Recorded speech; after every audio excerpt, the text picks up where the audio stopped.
Good evening, ladies and gentlemen. I'd like to encourage you to come on inside and find your seats so we can begin the program. We want to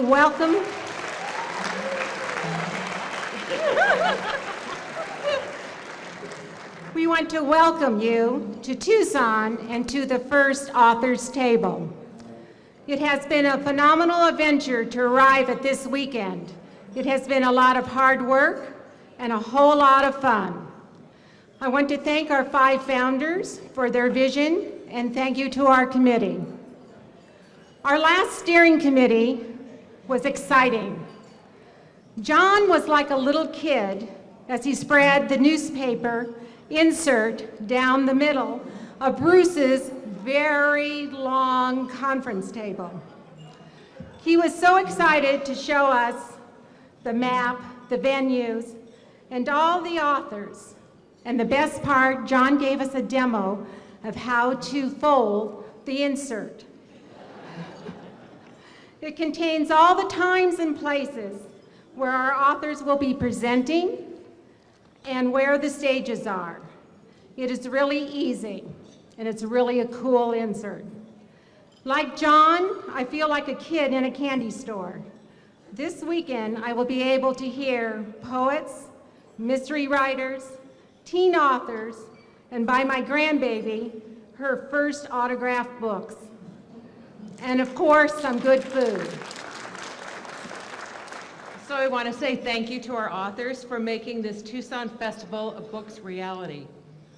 We would like to thank our authors, and please stand so that we can give you a warm Tucson welcome, all of the authors that are participating in this weekend.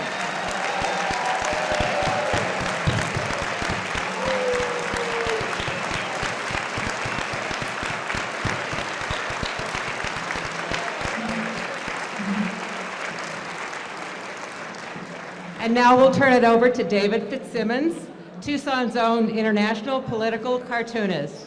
Thank you very much. Thank you, ladies. Thank you. Michael, could we have some cartoons up on the screen? This is me. I am Dave Fitzsimmons, cartoonist for the morning newspaper, the Arizona Daily Star. Thank you. And we are all enjoying the Tucson Festival of Books, where words and imagination collide. And I must say, I did step downstairs to the bookstore. I'm so proud of Tucson because for once, you all look like one gigantic New Yorker cartoon. But I know what you're thinking. When do we eat? He's not funny. When will he shut up? I'm here just to hear jants. I'm here just to see if I can pick a fist fight with Elmore Leonard. And there's going to be one of you. I know you're out there. I'm an author, and he didn't mention me. I love you anyway. Please notice at your table, the author's table. Each table has a centerpiece and an author. Feel free to take home whichever you wish.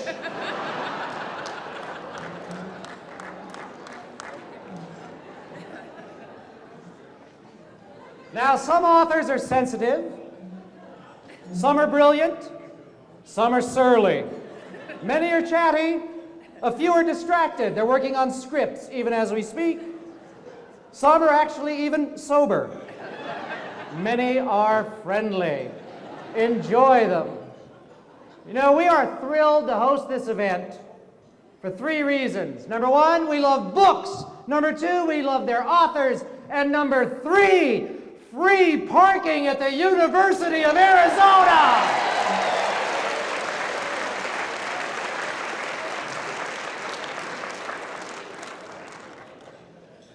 Some authors will have opinions of their own.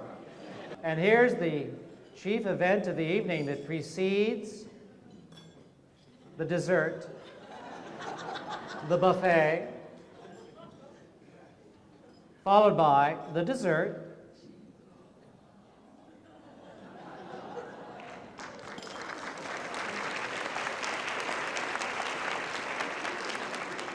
oh sure, applaud. My wife has read every one of her books. For one reason, she is plotting to kill me and get away with it. Which, by the time the program ends, you will understand why. Thank you, Michael. That's enough with the cartoons. I'd like to recognize some recognizable people that we should acknowledge in the course of acknowledgement. First, I hope this individual is in fact here. Congressman Raul Grijalva. Are you here? Yes, Congressman.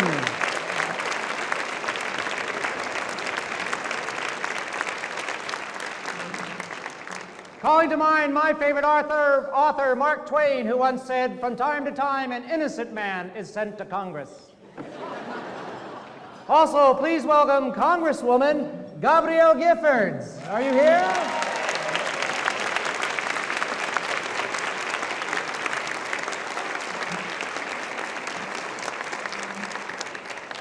I was hoping she was here.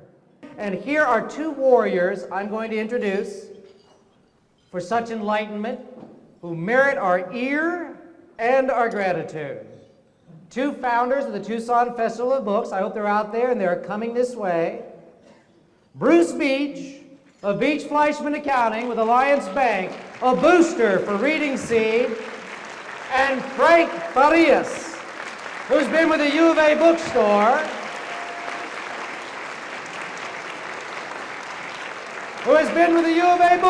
since Padre Kino hosted a book club discussion behind Geronimo's stronghold. Ladies and gentlemen, Mr. Beach, Mr. Farias. A pleasure.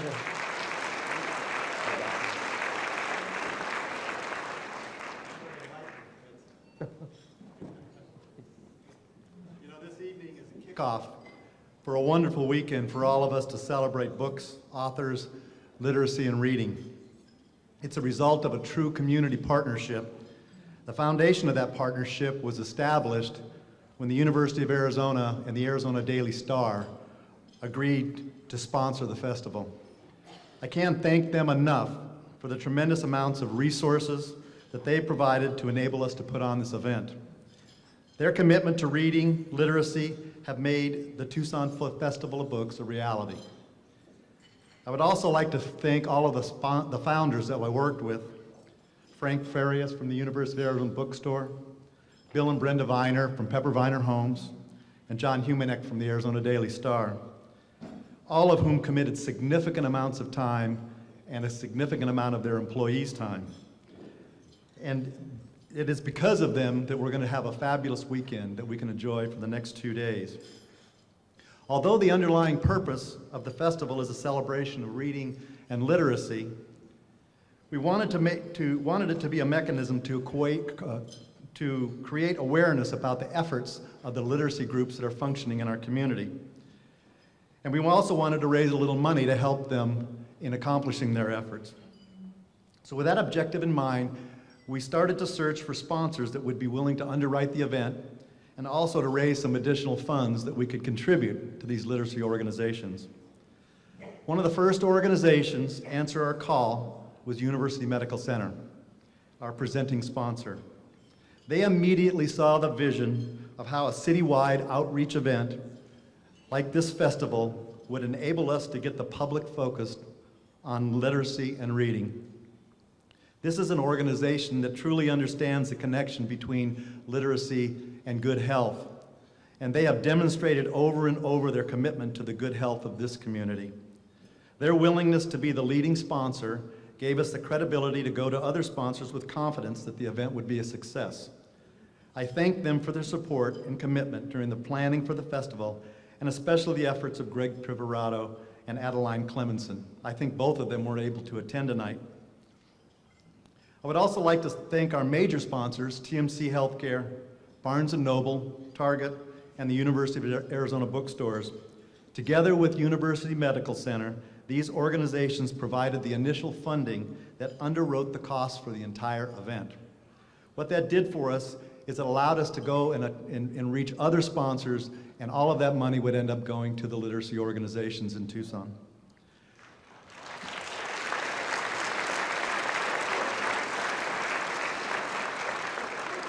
Other major sponsors included the Arizona Public Media, the Caliber Group, and Madden Media. Not only did these organizations provide money to support the festival, but their efforts, along with the Arizona Daily Star, were critical in marketing and promoting the festival. And I think if you've been reading the newspaper and listening to the radio and watching the TV the last 2 weeks, it's been amazing. I would like to recognize some of our other sponsors. And a result of these sponsors is that we were able to make, and we are going to be able to make, a significant financial commitment to literacy. Our contributing sponsors included Bookman's Entertainment Exchange, Montana Medical Systems and the Roche Group, McDonald's, Pepperviner Homes, Floresco Lighting and Signs, Beach Fleischman, and the law firm of DeConcini, McDonald, Yetwin, and Lacey. Our supporting sponsors include Sears Financial Corp., Research Corporation, Marshall Foundation, Cox Communications, Blue Cross Blue Shield of Arizona, Graphic Impact, and the Literacy for Life Coalition. And our participating sponsors included Compass Bank, Mesh Clark and Rothschild, Terramar Properties, Wells Fargo Bank, Pinnacle Peak and El Corral Restaurants, Arizona Lithographers, Bank of the West, Alpha Graphics Commercial Printing, and Total Wine and More, who provided the wine for this evening. We have many others.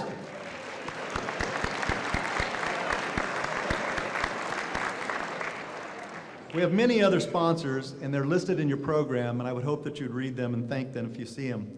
These are sponsors that sponsored individual authors, the media, hotel and lodging, and just made general donations. You know, in the current economic climate, it was a much bigger sacrifice and a much tougher decision for these businesses to support a community project of this magnitude, especially when it was in its first year. It was a giant leap of faith for all of these sponsors to step up and support the first annual Tucson Festival of Books, and for that we are very, very grateful. So let's give them all a big round of applause.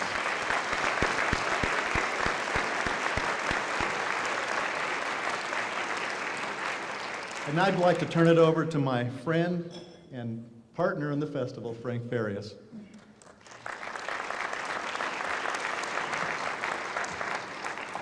Good evening. I am Frank Farias, Executive Director for the University of Arizona Bookstores, and I am honored to be here tonight and recognize outstanding contributions made by those within the University of Arizona community. We have two special guests with us tonight that I want to acknowledge: past President John Schaefer and Manuel Pacheco.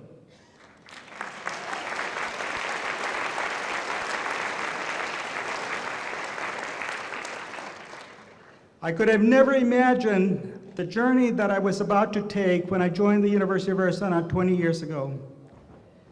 To have been directly involved with the design and the construction of the campus bookstore, now recognized as a national college bookstore model, was in itself a major milestone for me in my career. But to stand here before you tonight and have the opportunity to welcome you and to thank the University of Arizona colleagues is to have a dream come true, not only for me personally, but for many people that have supported us. people who make this possible. It is part of a vision shared with Melissa Vito almost 10 years ago, when we first talked about someday being able to bring a lot of big-name authors into the community at one time. It was not called a book festival at the time. It was just a dream. It was a vision. So thank you, Melissa, for having shared that dream and for your support.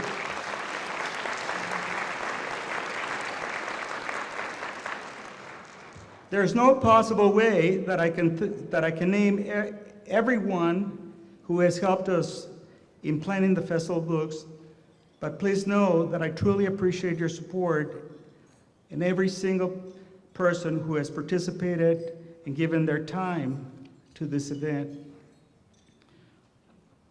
I need to thank some of the following people for the many contributions that they have made in support of this event. Joe Valdez, who is not here tonight with us, but who was the first person to immediately get behind and support this. I had to talk to him about money, of course, and so he was right there as usual, always making sure to promote the University of Arizona and the Tucson community's best interest. There are also a lot of different departments that were involved, most which I might not be able to mention, but some who I really want to recognize tonight. I want to thank, first of all, the entire university community for getting behind this event. In particular, I want to acknowledge the University of Arizona Poetry Center for their enthusiastic involvement, for being such an outstanding resource in our community.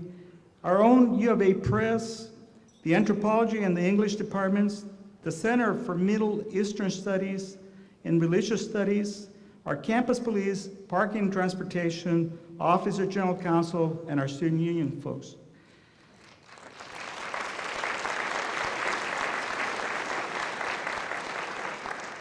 I especially want to recognize somebody that has really made this possible for us. Chris Kopek and Kathy Hart provided the leadership for making possible to coordinate this event in the use of our campus and create a public-private event that hopefully will continue to grow into the future. I want to thank my own bookstore team, and I must start by acknowledging Cindy Hogg, who had never ordered so many books before at one time. And Chris Schaefer, our nonstop promoter, who also helped bring many of the book authors that will be here this weekend.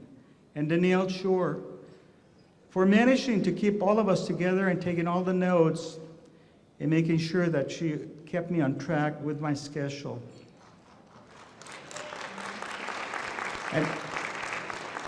And finally, I want to recognize Debbie Shively for keeping everybody in the organization on track and on task, including me. And finally, I want to thank President Robert Shelton for his leadership, his vision for a world-class university, and his commitment to education during difficult economic times. I want to thank him for encouraging, motivating all of us here at the university to recognize the importance of working actively in support of the campus goals, but also towards improving the lives of people in Tucson and the state of Arizona. And most of all, I want to thank all of you for being here tonight and everyone that has made a contribution to the festival. Thank you very much. And at this time, I would like to invite President Shelton to come and join us and make some remarks to welcome the audience. Thank you.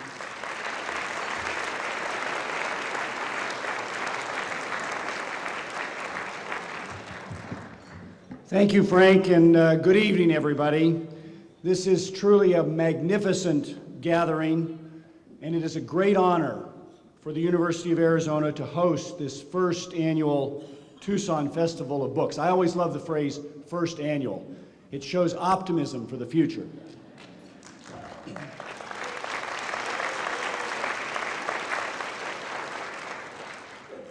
As you have heard already, we have so many people to congratulate and to thank for bringing this fantastic idea to life. In particular, I want to add my thanks to the festival founders, Bill and Brenda Viner, and of course our very own Frank Farias, Bruce Beach, and John Humanek.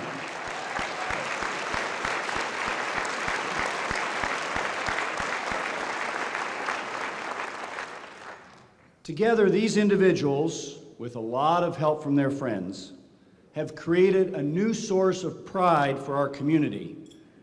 And you've done so brilliantly by marrying Tucson's international status as a haven for writers with the resources and enthusiasm of the University of Arizona. Now, when I thought about this event this evening, it occurred to me that when festivals begin, they usually do so in a small, quiet way, as the creators nurture aspirations for them to grow with the hopes that they will catch on over time.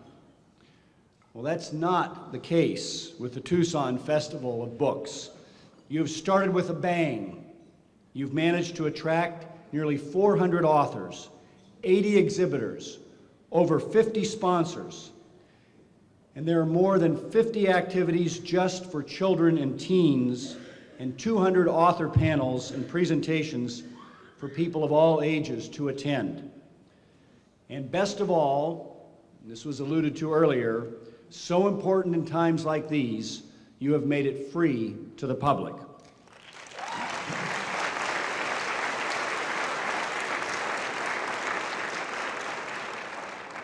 The diversity of authors that you have attracted is truly outstanding. They are published across the full spectrum of writing genres.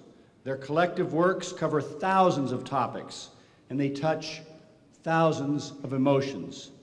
They are locally beloved and internationally renowned. They are young and not so young. They are funny, they are serious, and they are beloved by children and adults alike. I can still remember, as a young child growing up in Phoenix, in the summer when the bookmobile would pull up into the parking lot of the shopping center. My excitement about going there and finding my favorite book, I knew exactly where it was on the shelves of that bookmobile. It was written by a then fairly young author by the name of Isaac Asimov. I didn't realize who Isaac Asimov was. I was in the 3rd or 4th grade. But it was entitled Building Blocks of the Universe, and it talked about the periodic table. And I remember every week when I had to return that book, I was so afraid that somebody would have requested it, and I would be without it for a week. But what a surprise, it was always available. Always available. This gathering tonight and for the weekend is what a festival of books should be. I just offer my own sincerest personal congratulations to all of the individuals who have had a hand in organizing this weekend. It doesn't happen by magic, it happens by work. And of course to all of the authors whose talents we honor, whose works we celebrate, and whose wisdom we hope to tap into this weekend. Thank you. Thank you for coming to Tucson and to the University of Arizona. Now,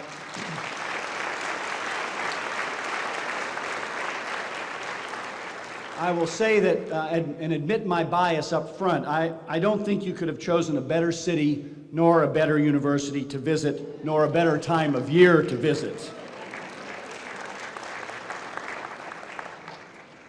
The essence of what this book festival is all about is indeed the core of the University of Arizona.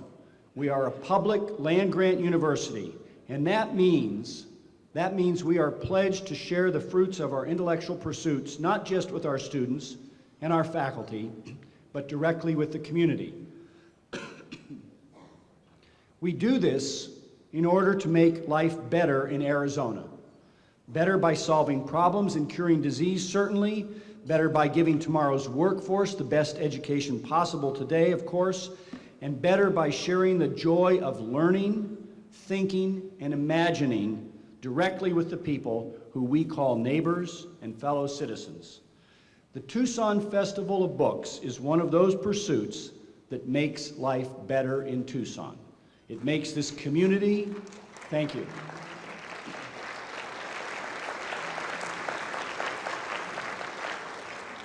It makes this community a more vibrant interesting, and hopeful place to live. And it gives us a good excuse to get out of the house and enjoy the perfect weather this weekend. In addition, this festival exemplifies what happens when major organizations in Tucson join forces to accomplish a common goal. The University of Arizona, the Arizona Daily Star, the University Medical Center, the Tucson Medical Center, Barnes & Noble, and all of the sponsors met on a common ground with a shared vision of creating something of value in the life of this community, and you did it. I think we can all agree that this sort of cooperation in pursuit of causes larger than ourselves, even larger than our individual organizations, is a valuable community asset. And I am so extraordinarily pleased and impressed at how well this has all come together. I know that the business community appreciates what we have started here as well, because as much as we may delight in this festival's rich intellectual smorgasbord, it offers a very practical benefit as well. This book festival is good for business. It stands as a potent economic development tool for Southern Arizona.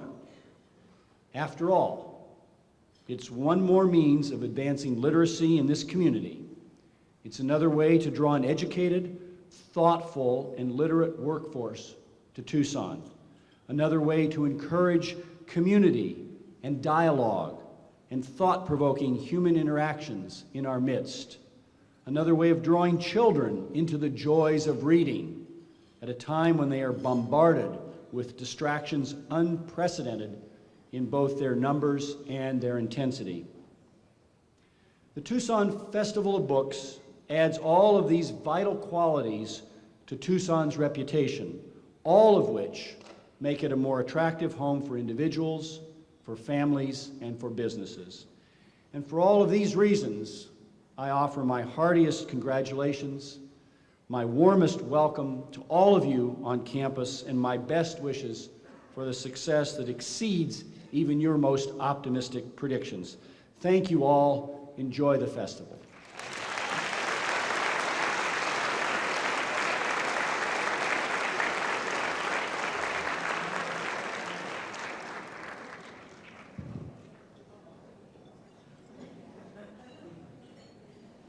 Thank you, President Shelton. I loved the bookmobile anecdote. I grew up in south side of Tucson. Our bookmobile was a guy on a unicycle. Nice man, by the way. Do we love the University of Arizona? Yes!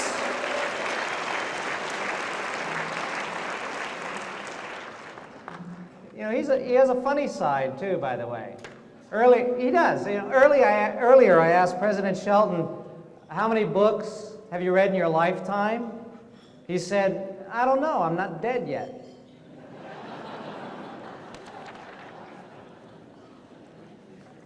Now, I know you're hungry, but you're authors. You must suffer.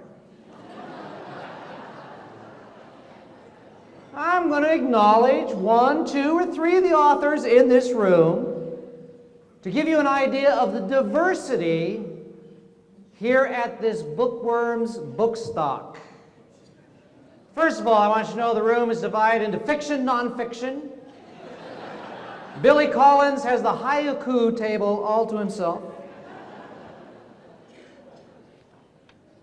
First, I want to acknowledge a cartoonist. Well, 2 of them, actually. They travel in pairs. Jim Borgman and Jerry Scott.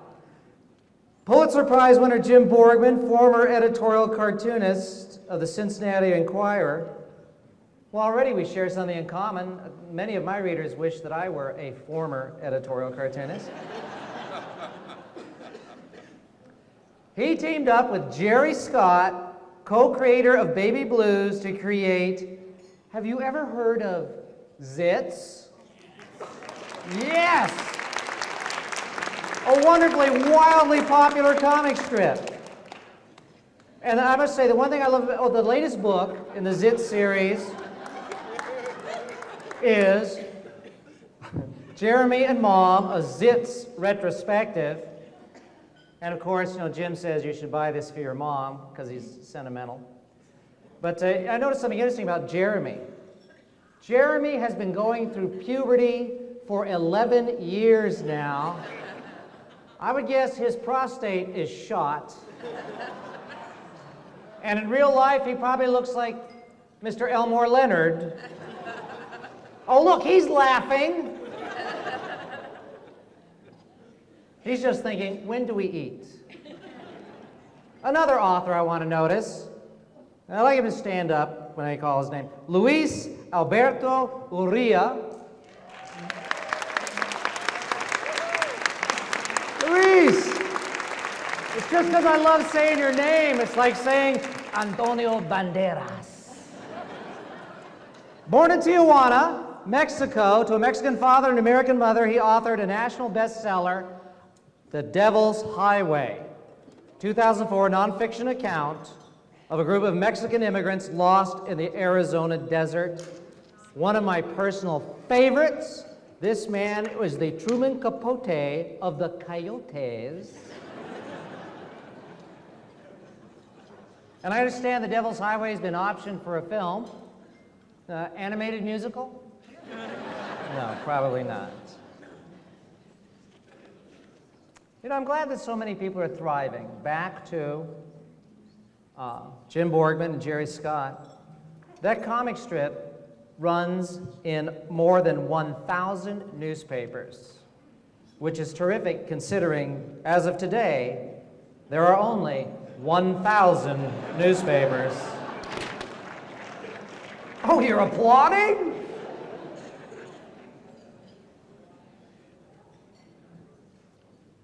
Children's books, young teens books.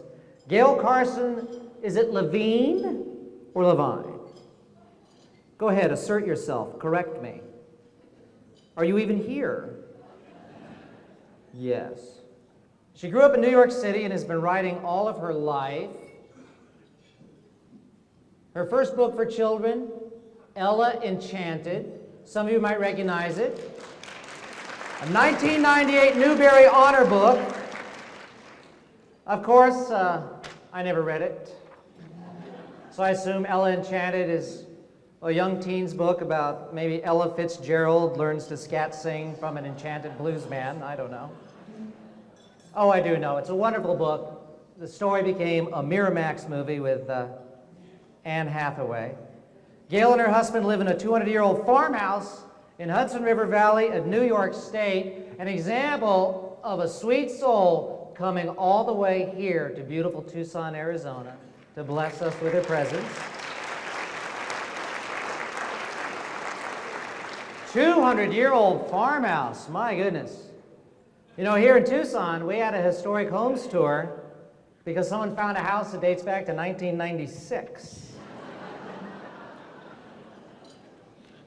Well, I'm going to be merciful and talk about more authors after dinner. So let's hear it for our authors. I'll save more for after dessert. On with the buffet. It's every varmint for himself. We don't want chalk outlines or crime tapes showing up at the serving tables, so be civil. We don't want it to look like Bernie Madoff's estate sale. Good dining to you, and we shall return. Now that we've had dinner, let's have a little dessert. Let's meet some more of our authors who are with us tonight.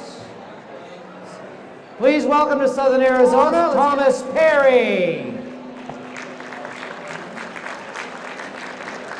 I myself am embarrassed and ashamed to confess that I enjoy my new Kindle, which arrived last week. It has a new wonderful application.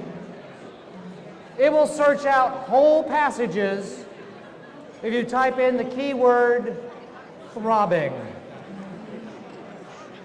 Next up, Susan Stevens Crummell. Her program is Laugh and Learn with Picture Books. Yes, let's applaud her. Susan Stephen Crumble was a math teacher. My God, a teacher for 31 years. My wife is a teacher, and let me tell you, teachers make great life partners. I learned this on our honeymoon. Teachers make you repeat an exercise until you get it right. She has written with her sister a book called Help Me, Mr. Mutt, one of Time Magazine's top 10 children's books for 2008, and the #1 audiobook among really smart cockapoos. In the book, Mr. Mutt is sort of a Dr. Phil for dogs, only he's lovable and he's faithful. Neil Schusterman, writing books that kids can't put down. Studying at University of California, Neil Schusterman wrote a successful humor column. Within a year of graduating, he had his first book deal and was hired to write a movie script, paid off his student loan, retired, and hasn't worked since he was 22. Not true. Not true. Currently, he's adapting his novel Everlost as a feature film for Universal Studios. Yeah. I hope he has a part in it for a cartoonist. He is a handsome man. Lisa McMahon, I want to hear what she has to say tomorrow. What is their topic? Dorks, nerds, and geeks in your face high school. The author of the New York Times bestseller, Wake. Its sequel, Fade, releases in 2009, and the third book in the trilogy, Gone, is scheduled for spring of 2010. I love this. She's been a blueberry picker, a bindery worker, a bookseller, and a realtor. Truly the resume of an American author.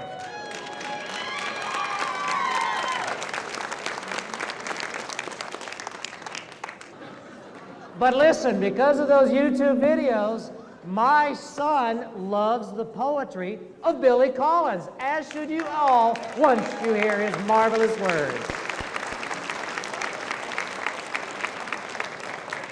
Here's a photojournalist who's with us, the magnificent Linda Solomon, who divides her time between capturing the most famous personalities of her time, teaching others to express themselves through photography. Her new book, The Key, The Celebrated Unlock Their Secrets to Life, offers rare and exclusive insights from the most famous people of our time, including The Key to Winning by Tiger Woods, The Key to Obtaining the Brass Ring from Steve Forbes, The Key to Growth from Katie Couric, and I'm looking forward to her book, The Key to the Men's Room, Senator Larry Craig.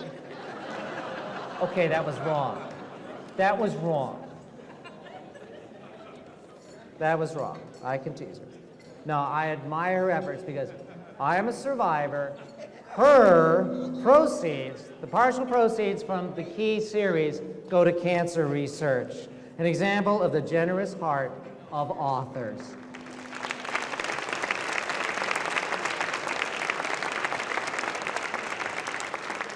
And she helped to make this next author's visit possible. Elmore Dutch Leonard. We are so pleased that Mr. Leonard is with us, winner of Cartier's Diamond Dagger Award and the Raymond Chandler Award. Bless you for being here. Round of applause for good grandmother.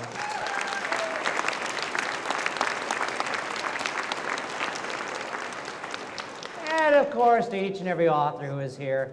And aren't we having a wonderful time meeting each other? Yes! And now I would like to introduce the founders. Very impressive title, but it's true. The founders of this magnificent, apparently very successful book festival. Please welcome Bill and Brenda Viner.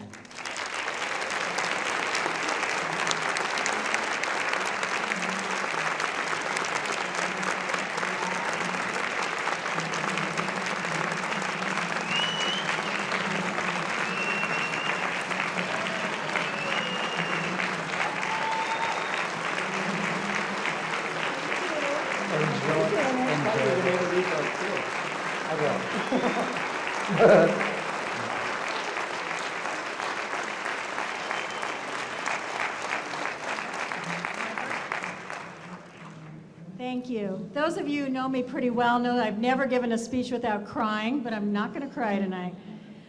Bill and I have some very good friends here tonight. University of Arizona alum Karen and Don Backrack, who for years raved about the Los Angeles Times Festival of Books. After seeing it firsthand, we were hooked, and we began to look for others to collaborate with on this project. The U of A bookstore was already doing a wonderful job of hosting authors. Convincing its executive director, Frank Farias, to join us was a breeze. Bruce Beach, an old friend and also an Arizona alum, added his expertise along with his passion to improve literacy. We set out to form an outstanding steering committee. At this time, I have the privilege of introducing you to this group of hardworking individuals. Please hold your applause until the end. From the Arizona Daily Star, John Humanek, our partner. Come, I'm going to have you all stand.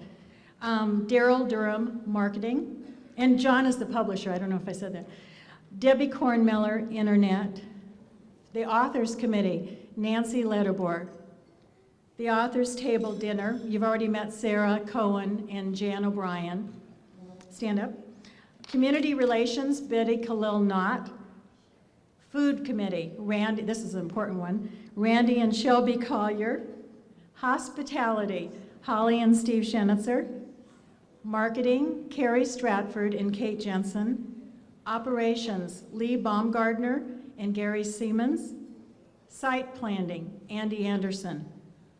And volunteers, Cece Derrickson and Peggy DeWald. Let's give them a big hand.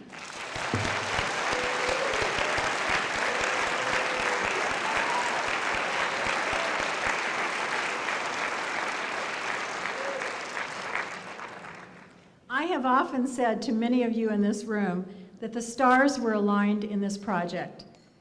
By partnering with the University of Arizona, the U of A bookstores, the Arizona Daily Star, and University Medical Center, we were on our way and we never looked back. These chairmen recruited another 200 people to join and embrace this unique project.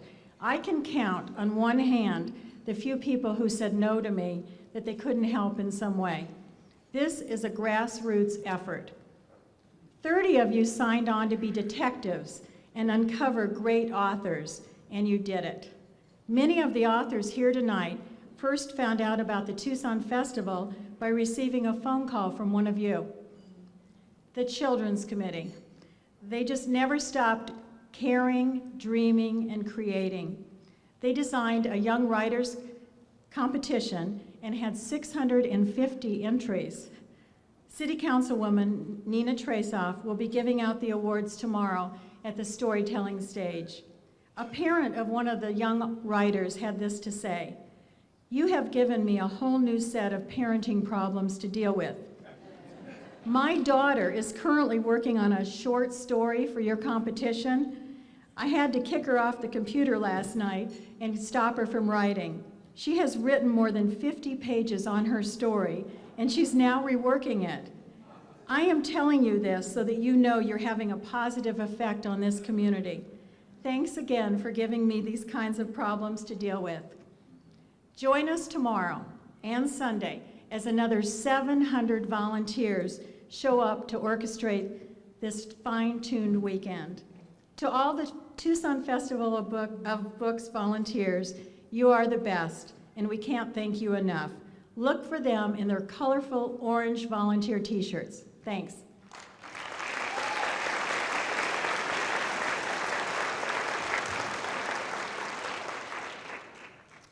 First, Frank, I need to put on my new glasses. Thank you. Investigative reporter Charles Bowden got in his truck, drove to the front lines, and embedded himself in Mexico's drug war to get the answers he needed to write Down by the River. This is an unforgettable American story about drugs, money, murder, and family. In Elmore Leonard's 310 to Yuma, Deputy Paul Scallon will earn his $150 if he can get his prisoner, Jim Kidd, on the train to Yuma Prison. But the member of Kidd's gang have determined that Scallon won't live long enough to make that 310 to Yuma. In The Art of Racing in the Rain, Garth Stein creates a heart-wrenching but deeply funny story of family, love, loyalty, and hope. Narrated by a philosophical dog with a nearly human soul, Enzo educates himself by watching TV and listening intently to his master. It's a captivating look at the absurdities of human life as only a dog could tell it. Jennifer Lee Carroll's Shakespearean puzzle, Interred with Their Bones, takes us from London to Harvard to the American West on a high-stakes treasure hunt. It's a 400-year-old mystery that unlocks literary history's greatest secret. Books can make us laugh, cry, put us in a place we only dreamed of visiting, or bring us back to reality. Many are magical tales, others are of the common man, and often the stories seem to be about our own lives. Tonight, we honor and acknowledge the authors, poets, screenwriters, and journalists participating in the Tucson Festival of Books. They are the ones that bring words and imagination to life.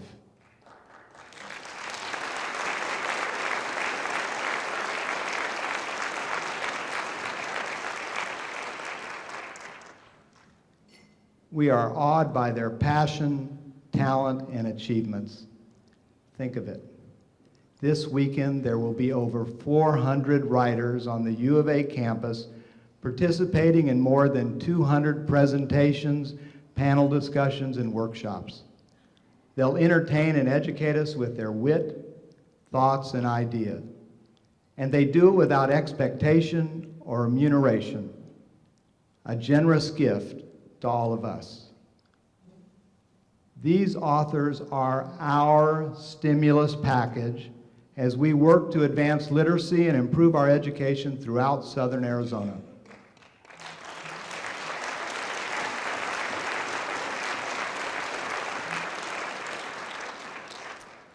We believe that the Tucson Festival of Books can be the catalyst that energizes our community to understand the importance of literacy to our future.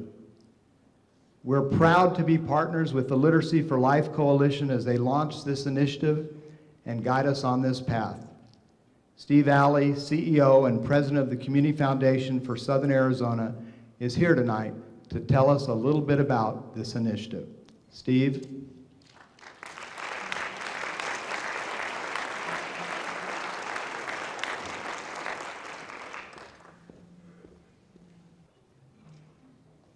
I was told before this evening started I had 3 minutes, and then my table mates told me, you have less than that. So I'm going to be brief, which will be a surprise for most of you who know me. The Community Foundation for Southern Arizona Board of Trustees, about 3 years ago, began to embark on looking at the need for creating a culture of literacy in this community. And they essentially put their money where their mouth is and created a $1 million 5-year commitment, at least, to be able to fund literacy in this community. Out of that commitment and the work that happened at the Greater Tucson Regional Town Hall, the Literacy for Life Coalition sprang forth.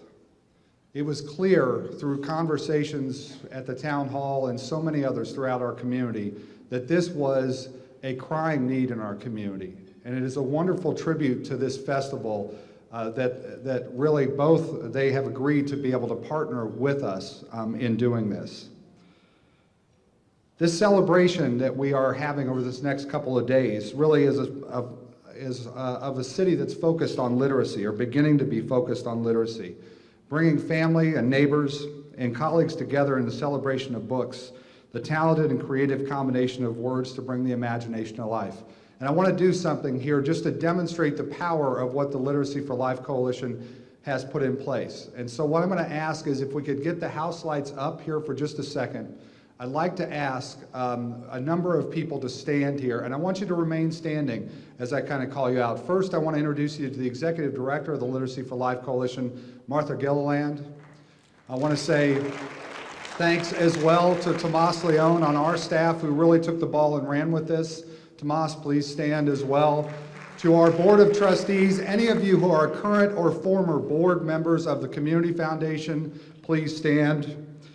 If you are a member of the Literacy for Life Coalition, please stand. If you're a part of Social Venture Partners Greater Tucson, who has a button you'll see tomorrow, Invest in Literacy, We Do, which is a fund of the Community Foundation, please stand. If you have been funded by Social Venture Partners Greater Tucson, please stand. If anyone has ever read to a child, I'm not kidding, if you've ever read to a child, please stand. Have you ever volunteered? Have you ever volunteered to help someone else learn to read? An adult in our community, something else. Have you ever given to a literacy organization to be able to help do that? Have you ever read a book yourself? Okay, have you ever written a book? Okay, the authors, good. Now, if you're here tonight, please stand. No, wait, so remain standing. No. Stay up. If you're here tonight, stand, because what the Literacy for Life Coalition is about in this community is 100% participation for 100% literacy. And it takes all of us to be able to do that. And I want to thank you for becoming members tonight of this coalition and for carrying this work forward in the future. So please give yourselves a hand. Thank you. And now we are entering the home stretch of the evening. Coming up to the headliner event, and I'm pretty excited about it because I love mysteries, but I also love tormenting people with lame jokes. How many mystery writers does it take to screw in a light bulb? 2. One to screw it almost all the way in, and another one to give it a surprising twist at the very end. Now, I would like to welcome to the stage our very fine presenting sponsor. From University Medical Center, please welcome Vice President John Marquez.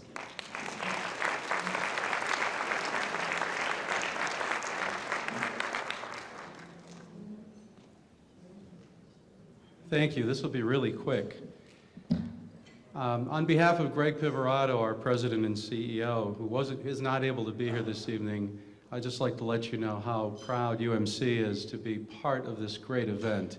This is absolutely phenomenal, and I can't believe the turnout that we have this evening and what's going to happen over the course of this weekend. I have the honor of introducing J.A. Jance this evening. But before I do that, I want to just ask your indulgence for 1 second, and I have to go to confession. I'm a good Catholic boy. Greg was called away out of town unexpectedly, and he asked me to pinch hit for him this evening. When he asked me to make the introduction, I panicked because I had never read J.A. Jance.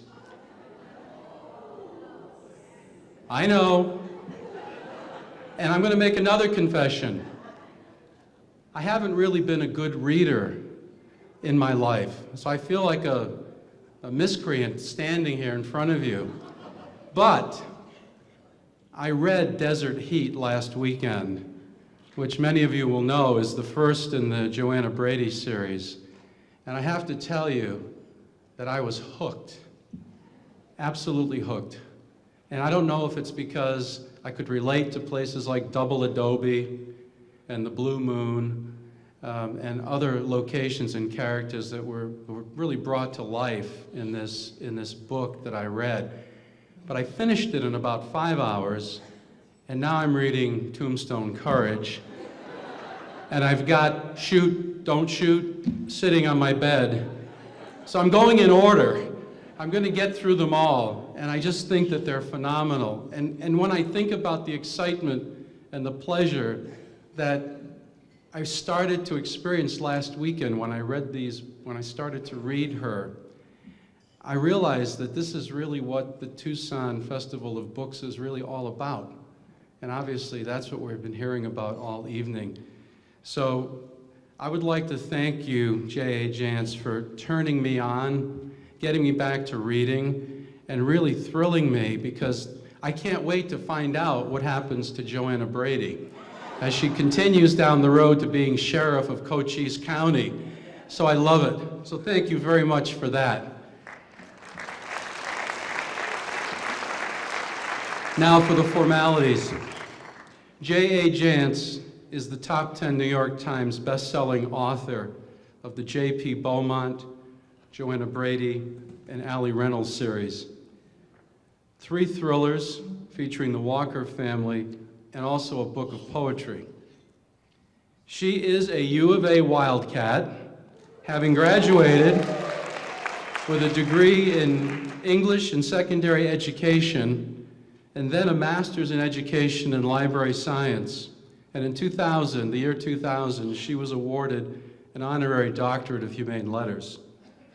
After graduating from the university, she taught English right here in Tucson at Pueblo High School, and then moved on to be a librarian out at the Indian Oasis School District in Sells for about 5 years. She began writing on a full-time basis in the early 80s, and her books have more than 10 million copies in print. Although she was born in South Dakota, she was raised right here in Bisbee, Arizona. And if you read her books, you know that she draws from a lot of that experience in defining and bringing to life the characters in the story. She and her husband now split their time between Seattle and Tucson. So I'd like you to please join me in welcoming Southern Arizona's own J.A. Jance.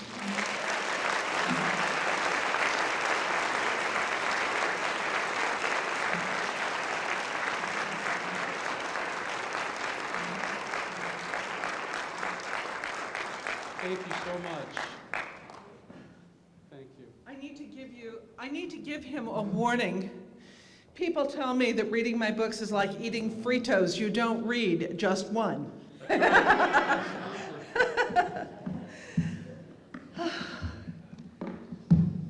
What do you bring?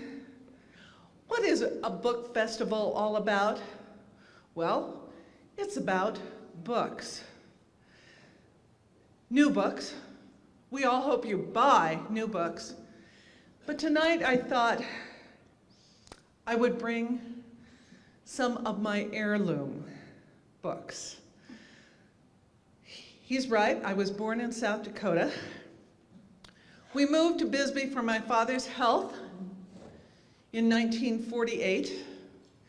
And when we left the farm, it was 28 degrees below zero. I do not remember that. I do not remember being snowbound in Enid, Oklahoma for 5 days, but I do remember feeling the sun all over my body when we moved into the house in Warren. When we left the farm, my mother brought the 300 quarts of vegetables she had canned the year before. My father was traveling light. He had my mother, who was pregnant with my younger brother, and 3 children, and what he brought with him was this book, The Treasury of the Familiar. And if you look at it closely, you will see that it is sort of duct-taped together. And out of 7 kids, I got to get it. It's my book. My father willed it to me, but what my father did and what my mother did was create kids, 7 of us, who all loved to read. My mother had a 7th grade education, but she read to us every day from the Jack and Jill magazines. Our father, on those long summer nights in Bisbee, Arizona, before TV made it up over the divide and down into Warren, our father read to us from the treasury of the familiar. Laugh and the world laughs with you. Weep and you weep alone. The brave old earth must borrow its mirth, but has trouble enough of its own. He read us that riveting story of Horatius at the bridge, defending the city of Rome by taking 2 men with him and going out and standing at the head of the bridge and engaging the enemy in swordplay while the fathers went down to the river and sawed down the bridge. But there was one poem in particular that we kids loved more than any. And that's this one. I took my girl to a fancy ball. It was a social hop. We waited till the folks got out, and the music, it did stop. Then to a restaurant we went, the best one on the street. She said she wasn't hungry, but this is what she eat. A dozen raw, a plate of slaw, a chicken and a roast, some apple sass and sparrowgrass, and soft shell crabs on toast, a big box stew and crackers too. Her appetite was immense. When she called for pie, I thought I'd die, for I had but 50 cents. She said she wasn't hungry and didn't care to eat, but I've got money in my clothes to say she can't be beat. She took it in so cozy, she had an awful tank. She said she wasn't thirsty, but this is what she drank. A whiskey skin, a glass of gin, which made me shake with fear, a ginger pop with beer, with rum on top, a schooner then of beer, a glass of ale, a gin cocktail. She should have had more sense. When she called for more, I fell on the floor, for I had but 50 cents. Of course, I wasn't hungry and didn't care to eat, expecting every moment to be thrown into the street. She said she'd fetch her family round and someday we'd have fun. When I gave the man the 50 cents, this is what he done. He tore my clothes, he smashed my nose, he hit me on the jaw. He gave me a prize of a pair of black eyes and with me swept the floor. He took me where my pants hung loose and threw me over the fence. Take my advice, don't try it twice if you have but 50 cents.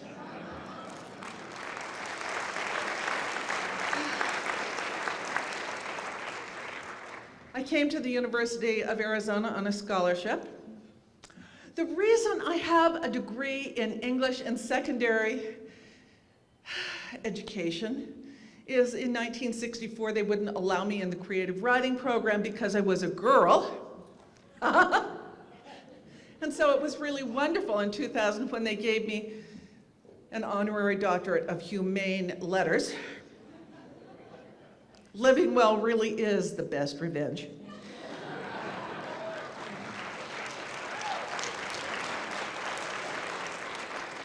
As for the professor who wouldn't allow me in his class in 1964, that's okay. If you read my book, Hour of the Hunter, you will find it's the story of a woman who's a teacher on an Indian reservation, but she really wants to be a writer. Like me, she had a husband who told her there was only going to be one writer in their family. Her husband is dead at the beginning of the book. And as for the crazed killer, he turns out to be a former professor of creative writing from the University of Arizona.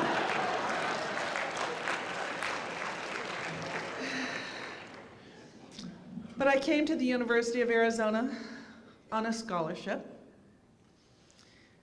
It was interesting to see that the Marshall Foundation is one of the contributors to this event because for both my junior and senior year, I was on a Marshall Foundation scholarship. I lived in Pima Hall, our castle tall, where fairest dreams come true, where I was the song leader. I was actually impeached for leading bawdy songs at the dinner table. Our house mother did not like my rendition of "Roll me over in the clover, roll me over, lay me down and do it again." That seemed like a bad idea to her. But I came to the University of Arizona. I enrolled in the honors freshman English course. I went to the bookstore and I bought my books. And I carried this book out of the bookstore, and while I waited in an endless line at Bear Down Gym for our little collection of punch cards to get punched, I sat outside and I read through this book because it was poetry, and I knew poetry from my father. All in green went my love riding into the silver dawn. 4 lean hounds crouched low and smiling. The level meadow ran before. On page 4, I read a poem by Thomas Hardy. I didn't know Thomas Hardy wrote poetry. I only thought he wrote books. Had he and I but met by some old ancient inn, we would have sat us down to wet right many a nipperkin, but ranged as infantry and staring face to face, I shot at him as he at me, and killed him in his place. I shot him dead because he was my foe. Just so, my foe, of course he was. That's clear enough, although he thought he'd list, perhaps, offhand-like, just as I was out of work, had sold his traps, no other reason why. Yes, quaint and curious war is. You shoot a fellow down. You treat, if met, where any bar is, or help to half a crown.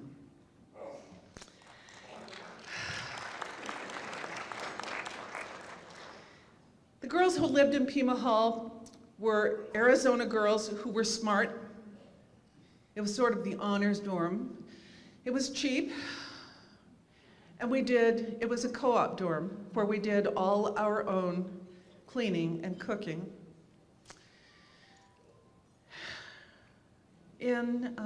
The other thing we did, most of us were on scholarships. Most of us had jobs. I worked 15 hours a week in the English department, running a mimeograph machine. Do you know how old it is to run a mimeograph machine? We also ushered at all the university auditorium events, at the drama school events, and at the film festival events. We earned $3 a night when we did that. And one night, it was my great, great good fortune to usher at the auditorium when C.D. Lewis, the poet laureate of England, came to the University of Arizona. And I heard him read this poem, The Sheepdog Trials at Hyde Park, for Robert Frost. A shepherd stands at one end of the arena. 5 sheep are unpenned at the other. His dog runs out in a curve to behind them, fetches them straight to the shepherd, then drives the flock around a triangular course, through a couple of gates, and back to his master. 2 must be sorted there from the flock, then all 5 penned, gathering, driving away, shedding, and penning are the plain words for this miraculous game. an abstract game. What can the sheepdog make of such simplified terrain? No hills, dales, bogs, walls, tracks. Only a quarter-mile plain of grass. Dumb crowds, like crowds on hoardings around it, and behind them, traffic, mounds of lovers, and children playing. Well, the dog is no landscape fancier. His whole concern is with his master's whistle, and of course, with the flock. Sheep are sheep anywhere to him. The sheep are the chanciest element. Why, for instance, go through the gate when there is, on either side of it, no wall or hedge, but huge and viable space? Why not eat the grass instead of being pushed around it? Like blobs of quicksilver on a tilting board, the flock erratically runs, dithers, breaks up, is reassembled. Their ruling idea is the dog, and behind the dog, though they know it not, is a shepherd. The shepherd knows that time is of the essence, but haste calamitous. Between dog and sheep, there is always an ideal distance, a perfect angle. But these are constantly varying, so the man should anticipate each move through the dog, his medium. The shepherd is the brain behind the dog's brain, but his control of dog, like dogs of sheep, is never absolute, and that's the beauty of it. For beautiful it is. The guided missiles, the black and white angels, follow each quirk and jink of the evasive sheep, play grandmother steps behind them, freeze to the ground, or leap to head off a straggler almost before it knows it wants to stray, as if radar controlled. But they are not machines. You can feel them feeling mastery, doubt, chagrin. Machines don't frolic when their job is done. What's needfully done in the solitude of sheep runs, those tough, real tasks, become this stylized game, a demonstration of intuitive wit, kept natural by the saving grace of error. To lift, to fetch, to shed, to drive, to pen, are acts I recognize with all they mean of shepherding the unruly. For a kind of controlled wool gathering is my job too. And it is my job, controlled wool gathering, making up fictitious people and putting them in places where no one expects to be and seeing how they functioned in those places. And having been raised on poetry, having learned to love poetry at the University of Arizona. By the way, I need to say to the University Medical Center, the best gift you ever gave me was on the 16th of December of 1972 when you gave me my daughter, Jean-Chi.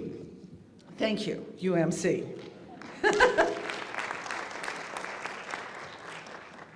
But having been raised on poetry, it was only natural, and perhaps a bit of karma, that when the University of Arizona Press asked to reprint my chapbook of poetry, I agreed, and that book, After the Fire, benefits the Women of Mystery collection at the University of Arizona. I spent 18 years of my life with a man who died of chronic alcoholism at age 42. Now, if you know anything about drug and alcohol abuse, you know that it's pretty tough to die of it that early, but he was focused. It was something he was very good at, and he gave me a lot of material. But the title poem for my book of poetry, After the Fire, goes like this. I have touched the fire. It burned me, but I knew I lived. It seared me, but it made me whole. He called me. I went gladly, though I saw the rocks, fell laughing through the singeing air. I have known the fire. I'll live with nothing rather than with less. The flame is out.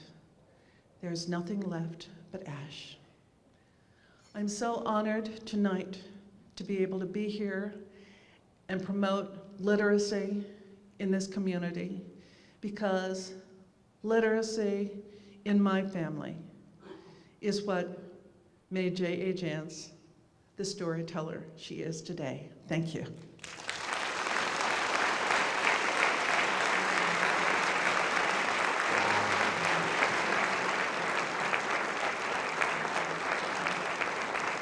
Was that not wonderful? J.A. Jance, ladies and gentlemen.